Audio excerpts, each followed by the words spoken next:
Les damos un cordial saludo, una bienvenida para todos nuestros oyentes, para cada uno de los seguidores de nuestras redes sociales y, por supuesto, de esta su emisora, Busco en Ti Radio, donde estás, no es el final.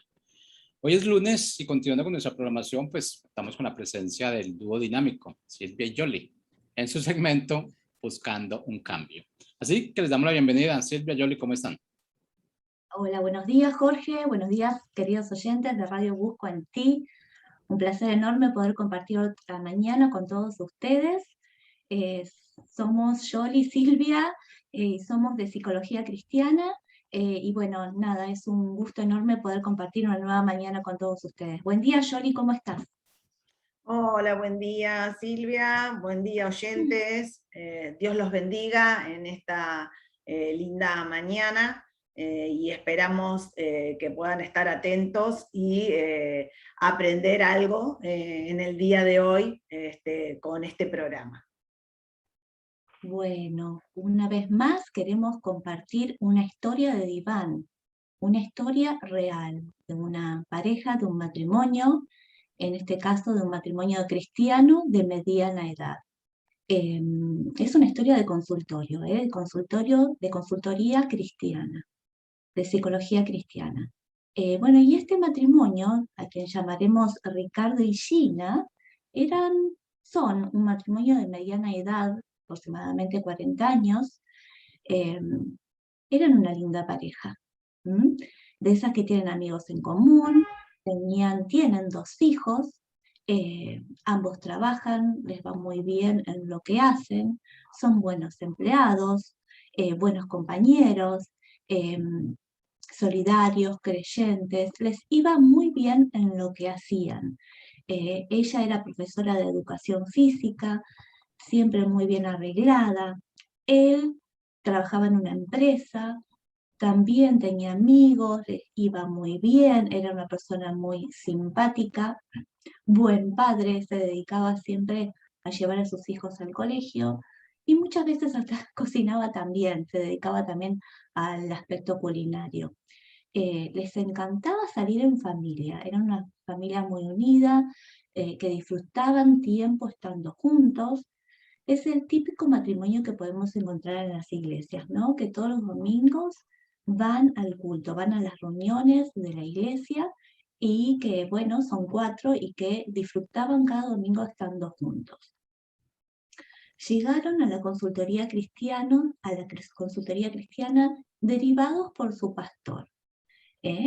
¿Y cuál era la consulta? Que querían divorciarse de común acuerdo. Se supone que el pastor ya había hecho o había intentado todo lo posible y como que esta era la última opción, ¿no? Porque evidentemente no los había podido convencer de que intenten otra opción, ¿no? De poder solucionar si tenían temas pendientes y hasta ahora no lo habían querido hacer así. Así que bueno, estaban ahí en la consultoría de psicología pues, presentando su caso, ¿no? Un caso especial, porque ellos no podían decir cuál era el motivo de su divorcio. Sí que lo querían hacer de común acuerdo, sí que estaban decididos, ellos entendían que era lo mejor y querían aprovechar esta situación porque los chicos, este tiempo de su vida, porque justamente sus chicos eran pequeños de edad, y entendían que era el mejor momento, porque ya que sus amiguitos también tenían papás que estaban separados y que ellos se iban a poder adaptar a la situación perfectamente. Y habían pensado en un montón de cosas, como por ejemplo los días de visita, la cuota alimentaria, las viviendas asignadas. Ya estaba todo resuelto y no había mucho más para hacer.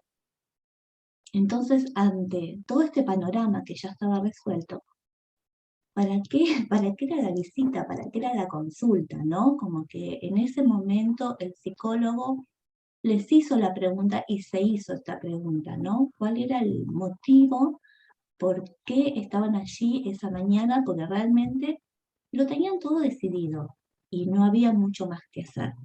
Yoli, ¿qué pensás? Sí, pensaba en que tal vez los oyentes se preguntan cómo resolvían los conflictos Gina y Ricardo, ¿no?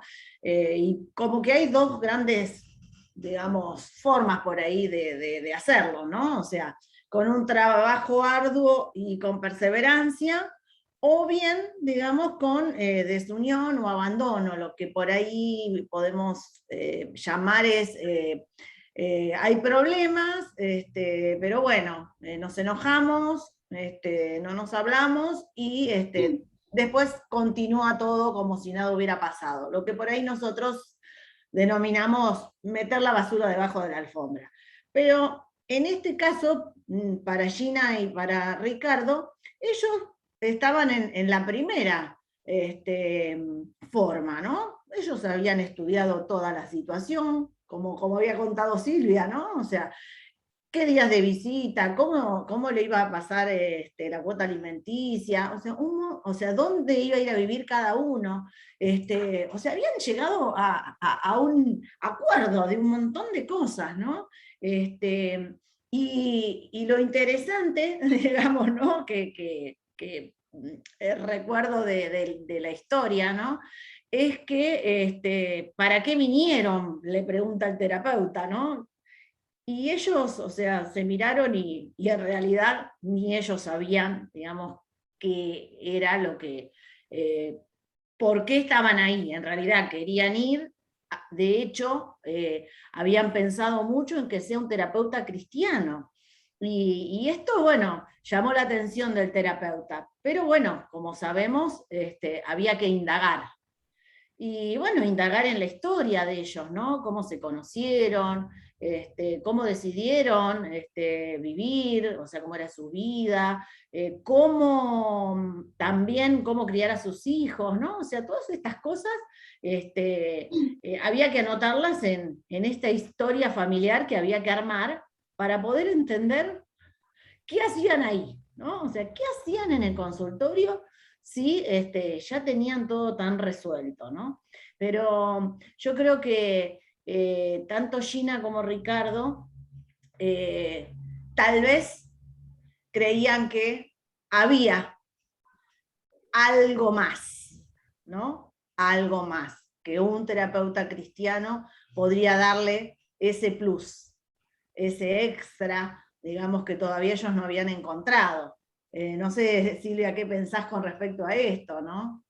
Sí, sí, sí. Y que había un deseo inconsciente también, ¿no? De que no querían dar por terminado ese matrimonio.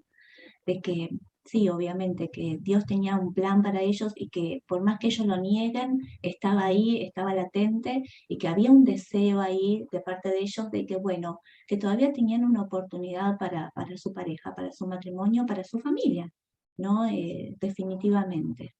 Y estaba pensando lo que vos decías, y bueno, qué importante es la decisión a tomar, ¿no? Y qué ejemplos son para sus hijos en este tema de esta decisión tan importante, porque de acuerdo a su decisión es el ejemplo que le dan para, bueno, más adelante cómo seguir, a ver, qué ejemplo le dejamos a nuestros hijos, ¿no? Ante determinadas dificultades, de seguir luchando por lo que nosotros creemos que realmente vale la pena, o decir, o terminar de decir, bueno, no, ya está, hasta aquí, y no sigo luchando por esta familia, por mi matrimonio, por lo que creo que es bueno, ¿no?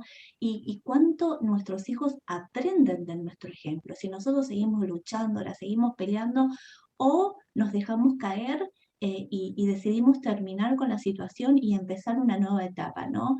Que sería el final de romper este pacto matrimonial que tiene que ver con todo esto. Entonces, bueno, como dijiste, Yori, empezar indagando, ¿no? Y empezar a buscar en la vida de ellos. Buscar y buscar, y acá la autora del capítulo habla de 4 pilares fundamentales en el matrimonio. Yo voy a mencionar 2, por ejemplo, la comunicación. En este sentido, ¿hay problemas de comunicación? ¿Habían problemas de comunicación entre Gina y Ricardo? Porque justamente en los problemas matrimoniales la comunicación no solo que es básica, sino que generalmente la mayoría de las consultas en terapia tienen que ver con una mala comunicación, con una comunicación desacertada o ausencia de comunicación directamente. Y en este caso, en esta pareja, no había problemas de comunicación. Ellos se llevaban muy bien, discutían casi todas las cuestiones, hasta llegar a un acuerdo. En ese sentido, decían que no había problemas entre ellos. Y bueno, se indagó sobre el tema de infidelidades, sobre el tema de violencia intrafamiliar, pero no había ninguna de estas cuestiones. Así que con el tema de la comunicación y sus derivados, en ese sentido estaba todo bien. Otro de los pilares que son importantes son las finanzas en el matrimonio. Cuán importante es una buena finanza dentro de la familia, ¿no? Y cómo nos afecta cuando hay escasez económica. Nos afecta en todos los sentidos. Y realmente aquí, en esta pareja, no había problemas financieros. Económicamente los dos eran solventes, podían irse de vacaciones, mandaban a sus hijos a escuelas privadas, tenían lo que ellos necesitaban y un poco más. Así que en ese sentido tampoco tenían problemas, ¿no? Desde la comunicación y desde la finanza. A ver, Yoli, ¿querés aclarar los otros dos temas más? Bueno, como decíamos, ¿no? O sea, pensemos en la mesa, ¿no? Las cuatro patas, los cuatro pilares. Y que cuando cualquiera de las cuatro patas, digamos, está más corta en una mesa, ¿no? Digamos, si nosotros nos apoyamos, digamos, es como que empieza el movimiento, ¿no? Y seguramente en cada matrimonio, digamos, hay una por ahí de los pilares que a lo mejor es más débil. Pero pensando en el otro pilar del cual nosotros hablamos, son los proyectos. Y realmente ellos sí tenían proyectos en común, digamos, ¿no? De hecho, habían decidido tener 2 hijos, sabían cómo criarlos, o sea, habían pensado en su educación, proyectaban sus vacaciones, todo aquello que ellos querían realizar, digamos, ellos, o sea, de estas cosas, o sea, no había ningún tema que no hayan hablado y se hayan puesto de acuerdo, ¿no? Porque dijimos que el poder del acuerdo en ellos existía. Eso sí que no les fallaba, ¿no? De acuerdo a lo que estuvimos hablando antes. Y la otra pata es el área sexual, ¿no? Y cuando la terapeuta les hace la pregunta, ¿no? ¿Y cómo estamos con el área sexual? Ellos, digamos, se miraron, se sonrieron y, digamos, quedó ahí como un gran signo de pregunta, ¿no? A lo cual la terapeuta, o sea, hábil en esto, ya detectó que, digamos, la cosa venía por ahí, ¿no? Y algo que está bueno aclarar es que muchas veces creemos que porque somos cristianos o porque tenemos un matrimonio de muchos años, ya somos expertos en la sexualidad, ¿no? Pero como decía Silvia hace un momento, ¿no? La ignorancia, el no saber sobre temas de intimidad es terrible para una pareja. Y esto era, digamos, lo que estaba acá haciendo, como diríamos, agua, ¿no? en el matrimonio de Gina y de Ricardo. Nosotros sabemos que el amor hay que alimentarlo, ¿no? O sea, es como una plantita, ¿no? Que uno va regando, o sea, y va haciendo acciones para. Y en el caso de la sexualidad, tiene muchas cuestiones que hay que tener en cuenta para poder llevar, digamos, un equilibrio, digamos, entre las diferentes etapas de la sexualidad. O sea, y ellos habían tenido, digamos, una dificultad, podríamos decirlo, ¿no? Que tal vez no se habían dado cuenta, ¿no? O sea, en la primera etapa, ¿no? Yo voy a nombrar, digamos, todas las etapas y después nos vamos a dedicar exclusivamente a hablar de la etapa en donde ellos tuvieron, digamos, la dificultad. Nosotros decimos que tenemos la etapa del deseo como primera etapa. Esto es lo que todos los libros dicen, ¿no? Pero psicología cristiana, que que es donde nosotras pertenecemos, donde nosotras trabajamos, digamos, con su directora, Ana Keleshian, ponemos una etapa anterior al deseo, que es la previa. Nosotros la llamamos la previa. Y ahora vamos a explicar un poquito todo esto. Después, entonces, según los libros, y ahí sí, después coincidimos en el resto, ¿no? O sea, tenemos el deseo, la excitación, la meseta, el orgasmo y, digamos, la parte de la resolución, que es donde se culmina, o sea, se cierra, digamos, el ciclo de la relación de intimidad en una pareja.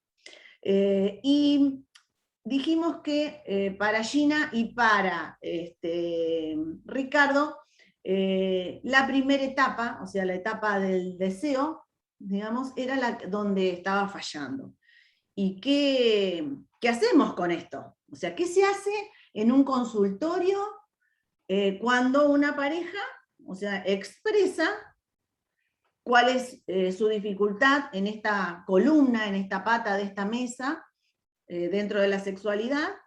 Tal vez la sabe y la puede decir, o como nuestra pareja de la que hoy hablamos, no se habían dado cuenta que por ahí venía, digamos, su dificultad, ¿no? Ellos habían perdido algo, ¿no? Que antes tenían, ¿no? Y qué importante, digamos, saber, discernir, por eso en el consultorio, ¿no? O sea, Dios, digamos, dirigiendo y en medio de la consulta entre terapeutas y pacientes, para poder encontrar una salida, ¿no?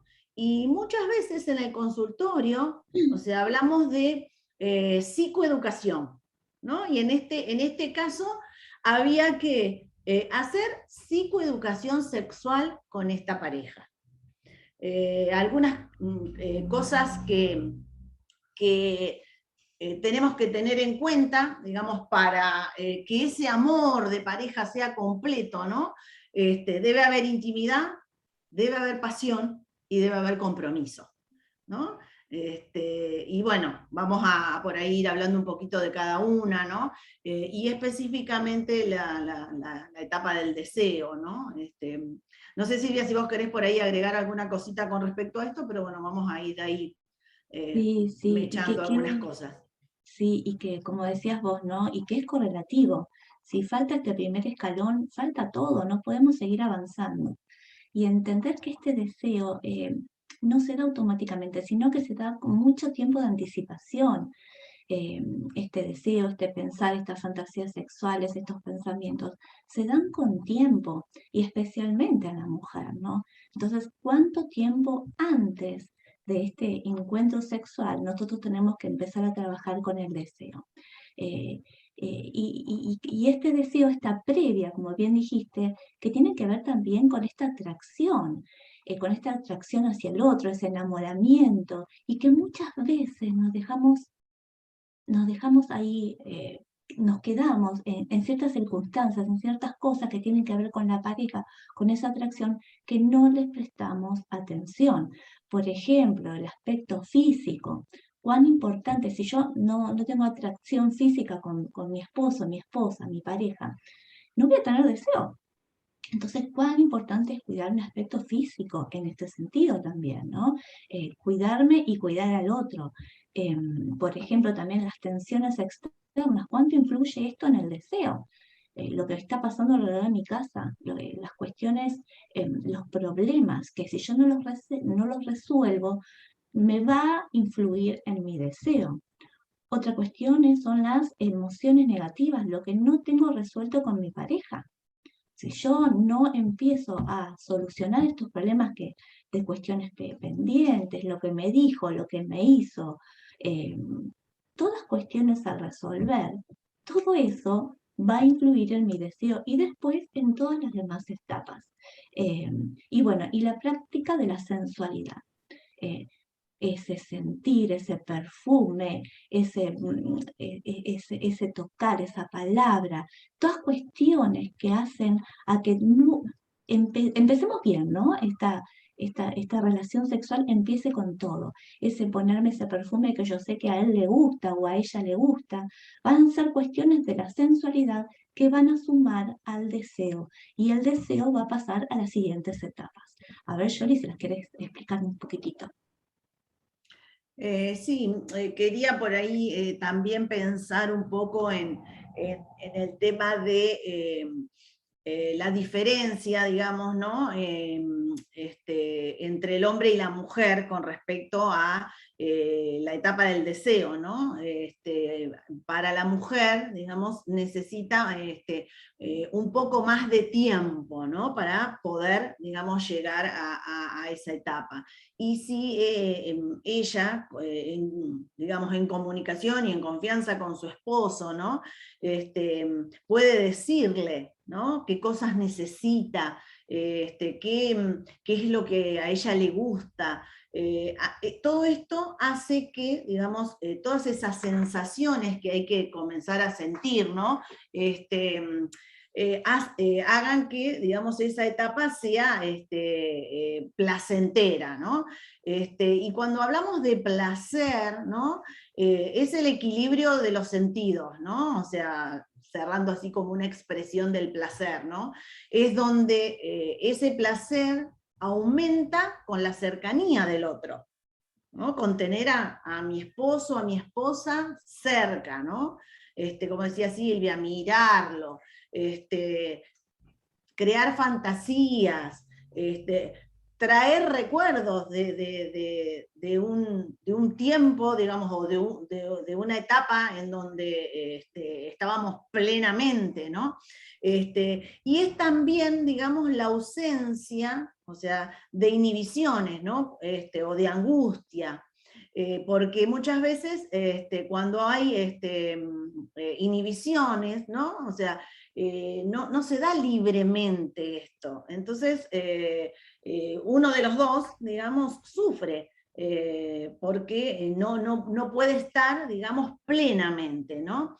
Y debe haber una sensación de libertad y de seguridad interior para que esto se dé, para que esto, o sea, para que esta etapa, digamos, en donde comienza todo, se pueda llegar, digamos, a el resto de las etapas. Y como habíamos dicho, ¿no? O sea, a veces las personas creen que porque en una de las etapas no está bien resuelta, vamos a decirlo, o sea, seguimos adelante, digamos, con todo y, digamos, va a haber, digamos, vamos a llegar a la resolución. Y lamentablemente esto no es así, porque si hay falla, digamos, en la primera etapa, digamos, alguno de los dos, o sea, no va a llegar a la resolución. O sea, en alguna de las etapas va a haber un quiebre. Y esto, o sea, trae dificultad, trae angustia, a veces hasta aún después falta de deseo para con otro acercamiento, digamos, en algún otro día. Esto que decía Silvia, ¿no? A veces cosas negativas que nos quedamos pensando, o si en algún momento me dijo algo y me quedé con eso, o sea, yo lo traigo a esta nueva relación sexual, a esta nueva relación de intimidad. Y qué importante poder charlar, hablar de estas etapas en donde yo puedo explicarle a mi pareja, mira, hasta acá todo bien, pero yo después, a mí, o sea, durante la etapa de la excitación, o sea, es como que bajo y no puedo llegar, digamos, a la parte de la meseta donde después logramos, digamos, ambos, ¿no? El orgasmo. Pero qué importante es esta comunicación, o sea, poder decirlo, o sea, poder comentarle al otro dónde está mi disfrute, ¿no? Y también esto de lo que cada uno piensa, ¿no? O sea, y esto está mediado muchas veces por la cultura o por experiencias previas, ¿no? siempre o sea, o en la mayoría de los casos, por una cuestión que la mujer es más emocional, el sexo siempre lo relaciona, digamos, con la parte afectiva, ¿no? Y necesita más ese contacto, más cercanía. En cambio, digamos, por ahí el hombre puede pensar, ¿no? O sea, y esto está como muy arraigado en la cultura, ¿no? El hombre puede ver el sexo, digamos, como deseable y placentero, pero sin amor, ¿no? Entonces, cuánto la cultura nos influye también en nuestra relación, digamos, íntima, ¿no? Y de pareja, ¿no? Y sobre todo, ¿no? Permitirse ser, tener una mente abierta. Estamos con nuestro amado, con nuestra amada, ¿no? Y como dice Efesios 5:33, ¿no? O sea, que cada uno ame a su esposo o a su esposa como se ama a sí mismo. Entonces ahí, digamos, creo que vamos a estar atentos al otro, vamos a estar dispuestos a querer complacer al otro, y el otro me complace a mí, ¿no? Y ese vínculo es el vínculo que nos lleva a estar bien, digamos, ¿no? En nuestra relación sexual. Y qué importante, porque vamos a tener que ir cerrando, porque esto da para mucho, Silvia, o sea, para explicar tantas cosas, ¿no? Pero qué importante, digamos, que Gina y Ricardo pudieron aprender, o sea, como esto que decíamos antes, ¿no? Hubo una psicoeducación. ¿Qué cosas hacer para, digamos, empezar a estar mejor en esa relación de intimidad? Y ellos, digamos, su falla, digamos, o su desconocimiento, podríamos decirlo, estaba en esa etapa, en donde tuvieron que aprender a hacer cosas para, ¿no? Tener una buena relación de intimidad, ¿no? Y bueno, y a ver, contanos, Silvia, ¿cómo terminó la, el cierre, digamos, de esta pareja, ¿no? O sea, la resolución de su conflicto, digamos, que era en la columna de la sexualidad. Sí, bueno, lo pudieron resolver, ¿sí? Pudieron hacer esos cambios que dijiste paulatinamente, pudieron resolver todas sus cuestiones de intimidad, fueron de a poco hablando, bueno, el tema de comunicación no había, como habíamos dicho anteriormente, pero sí estos temas de la previa, del placer, de la sensualidad, cuestiones del deseo que fueron resolviendo gracias a Dios. Y una de las cuestiones básicas que son súper importantes, aparte de la comunicación, es la oración en el matrimonio, la oración en la pareja, ¿no? Orar uno por el otro. Cuán importante, cuánto potencia la estructura de la pareja, ¿no? En todos los sentidos, en la intimidad, en la relación, en la familia, orar juntos. Y eso es una de las cuestiones que empezaron a hacer juntos, a la par, ¿no? Y eso fortaleció muchísimo el matrimonio. Más allá de todas las cuestiones que fueron trabajando y resolviendo, no se divorciaron, siguieron adelante, todo esto quedó atrás, ¿no? En todo sentido mejoraron, pero bueno, una de las cuestiones básicas que pudieron agregar a su matrimonio, aparte de todas las recomendaciones con respecto a la intimidad, fue la oración en pareja. Bueno, vamos a ir cerrando nuestro capítulo de hoy, y como les habíamos contado, se encuentra en este libro de la doctora Ana Kelesian, Divino Diván, ¿no? Donde hay muchas historias reales de consultorio, ¿no? O sea, si ustedes quieren adquirir este libro, si les interesa, y hay otros más, ¿no? O sea, lo pueden buscar en Amazon, o sea, buscan a la autora y le van a aparecer todos los libros que ella tiene, o directamente, si les gusta Divino Diván, lo buscan por el nombre. Nosotros somos Psicología Cristiana, o sea, pertenecemos a esta institución, nos pueden buscar por Facebook, y tal vez si tenés dudas, si te quedó alguna pregunta, porque este tema daba para mucho, ¿no? O sea, no nos dio el tiempo para explicar el resto de las etapas de una relación sexual.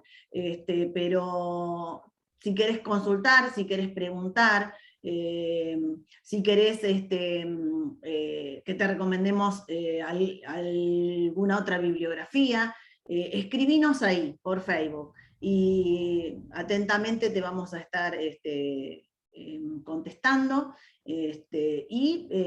Siempre recuerden, ¿no?, que cuando Jesús está en el asunto, digamos, todas las cosas son posibles. Y por eso recalcamos, ¿no? Busquen ayuda de un profesional cristiano, o sea, no se queden, digamos, con dudas, no se queden sin saber qué hacer, porque no solo, o sea, van a saber, digamos, atenderlos desde lo psicológico, pero sino también desde lo espiritual, porque como todos sabemos somos mente, alma y espíritu, y es importante que todas estas áreas sean cubiertas en una terapia. Así que los dejamos hasta el próximo lunes, que tengan una muy bendecida semana.